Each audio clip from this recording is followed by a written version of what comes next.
Buen día, mi nombre es Cleiby Becerra Silva.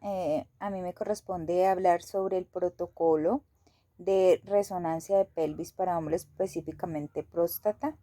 En este orden de ideas yo voy a hablar de la preparación del paciente, teniendo en cuenta que primeramente pues hay que hacer un consentimiento informado al paciente para que él sepa de qué trata el procedimiento, cómo va a ser y cuál es el objetivo del procedimiento. En segunda instancia, hay que hacer también un consentimiento informado en caso tal de que el paciente requiera un medio de contraste para la administración de este medio de contraste. Tercera, hay que retirarle todos los objetos metálicos al paciente, ejemplo, cadenas, aretes, eh, objetos metálicos en la ropa. Por eso es importante que el paciente solo se quede en ropa interior y una bata de paciente para evitar cualquier inconveniente con la ropa.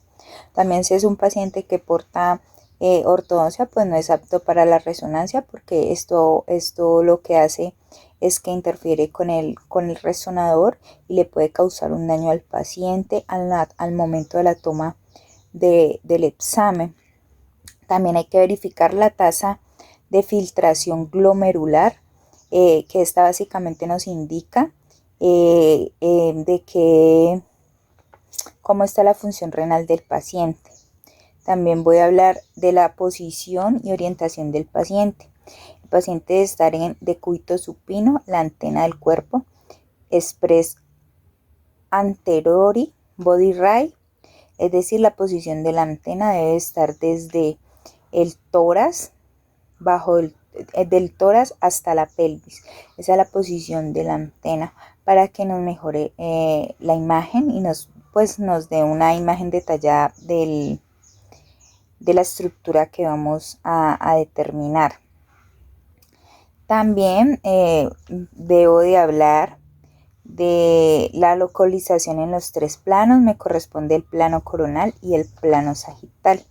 En el plano coronal vamos a ver el paciente acostado pues en decúbito supino, y vamos a ver en la imagen, en la primera imagen, el paciente de lateral, cómo se observa en el recuadro amarillo la estructura como tal. Ahí se evidencia claramente dónde está la próstata. También en la siguiente imagen, que ya es una imagen que el paciente está de decúbito supino, pero es una imagen de frente. También nos da la imagen de la estructura muy claramente, también se evidencia.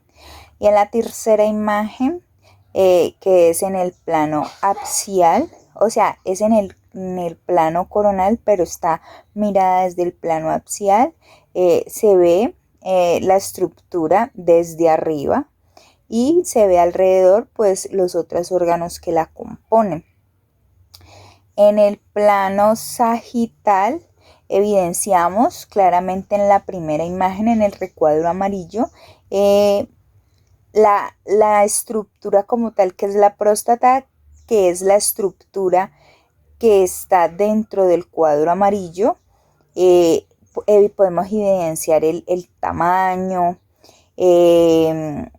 si está, es decir, ahí ya podemos mirar patologías, descartar patologías por su tamaño, por básicamente el tamaño es lo que influye más para descartar patologías.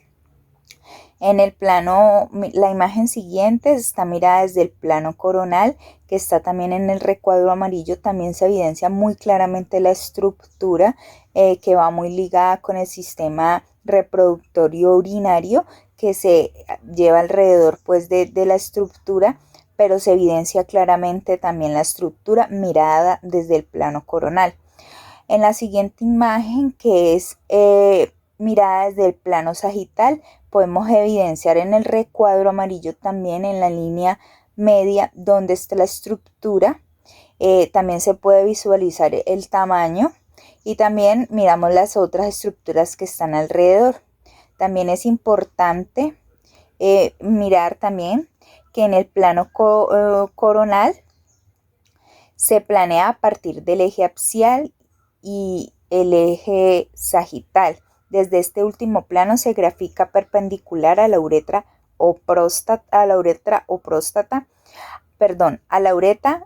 prostática, que incluye en su totalidad la próstata y la vesícula seminales. Esta es toda la estructura reproductora y urinaria que va muy ligada a esta estructura que estamos descartando. En el plano sagital se planea a partir del eje coronal y axial. Desde este último plano se grafica paralelo a la línea del fibrocartílago interpúbico y el canal anal. Debe cubrir desde el acetábulo derecho hasta el acetábulo izquierdo. Es decir, que esta es prácticamente como del lado posterior del paciente, porque incluye pues la estructura detrás, o cuando se hace el examen, que es un examen manual, se hace evidentemente por el lado del ano para mirar, contextualizar tamaño, si hay dolor de la próstata. Entonces este es un plano que da una mejor resolución a este órgano en específico. También voy a hablar de las secuencias, es decir, sin medio contraste de las estructuras. En las secuencias, vamos a ver T2, próstata, T2 próstata, T2 próstata, T1 pelvis. Entonces tenemos que el plano va a ser coronal, sagital, axial y axial. Que el tipo de secuencia es TSE, que esto nos quiere decir que es una ponderación exponencial en el espacio K.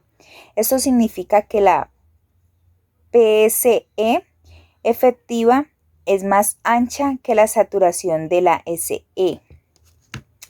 También encontramos la TR, continúa la TE, que es el tiempo de aplicación de pulsos hasta que el pico de la señal que recibe la antena. El contraste de la imagen en repetida. Este da un valor en MC, que es un valor milimétrico, un valor en números, la TR es el tiempo de pausa entre un pulso de excitación y el siguiente. Es el tiempo que tarda en repetir el ciclo de una misma secuencia. El grosor del corte pues se mide en milímetros. En este caso pues nos especifica cuántos milímetros lleva cada